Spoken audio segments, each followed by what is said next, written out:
7h35 sur Happiness, l'heure de parler, de découvrir, de redécouvrir notre patrimoine local. Grâce à qui ? Grâce à Noah et sa carte postale. Toutes les semaines, on reçoit une carte postale mettant en avant un lieu de notre patrimoine isarien ou samarien. Avec donc toi, mon cher Noah, à qui je dis bonjour. Aujourd'hui, on repart dans la Somme pour la suite de notre découverte de ce monument qui a traversé 14 siècles d'histoire. Incendié, reconstruite, vendue et même transformée. Il s'agit bien sûr de l'abbaye de Saint-Riquier.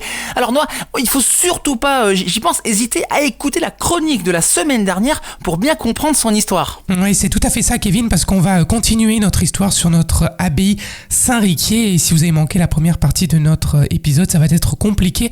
Donc n'hésitez pas à vous rendre sur notre site happinessradio.fr, donc dans les archives cachées, le rendez-vous de votre réveil Happiness. Alors, pour résumer rapidement quand même, on a évoqué cette abbaye Saint-Riquier qui a été traversée par plus de 1400 ans d'histoire, où tout a commencé en l'an 625 avec Riquier, un homme simple laïc qui décide de construire cette abbaye qui devient un haut lieu, mais c'est sans compter de nombreuses péripéties avec de nombreux incendies par plusieurs personnes, notamment un incendie en 1131 provoqué par Hugues III de Candaven qui tout simplement est en pleine guerre contre ses rivaux. Et ben c'est là que commence notre histoire. Dans la seconde moitié du XIIIe siècle, après cet incendie, l'église abbatiale va être reconstruite dans le style gothique.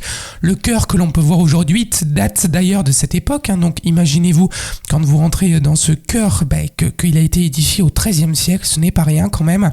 On est au début du XVIe siècle, il y a encore eu des incendies, de nombreux incendies, et on édifie la façade actuelle. Magnifique exemple de gothique foudroyant que l'on peut encore découvrir aujourd'hui.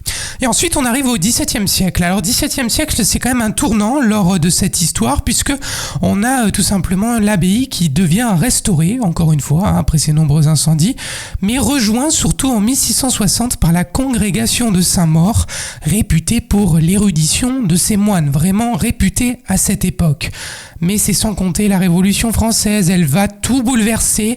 On est en 1791, l'abbaye est vendue comme bien national. Elle échappe cependant à la destruction totale. L'église abbatiale devient l'église paroissiale du village. Une histoire qui est loin d'être finie et que je vous invite à venir découvrir lundi prochain. Oui, on a essayé de faire une série de 3 chroniques sur cette abbaye Saint-Riquier parce que c'est quand même une grande histoire. Donc n'hésitez pas, le premier épisode, on parle de l'an 625.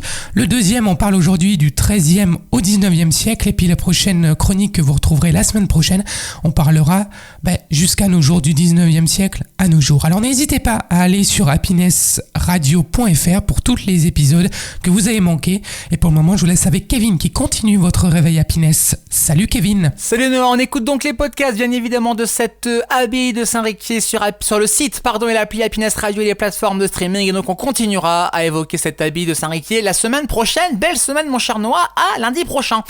Dans 5 minutes, les amis, je vous emmène pour de l'écriture poétique. Ça va se passer à Longo, tout près d'Amiens. On en parle après. Votre playlist Classic and Hit qui va, j'espère, vous faire bouger, danser le popotin. Voilà, c'est tout ce qu'on espère. Mais en tout cas, je suis prêt à bouger.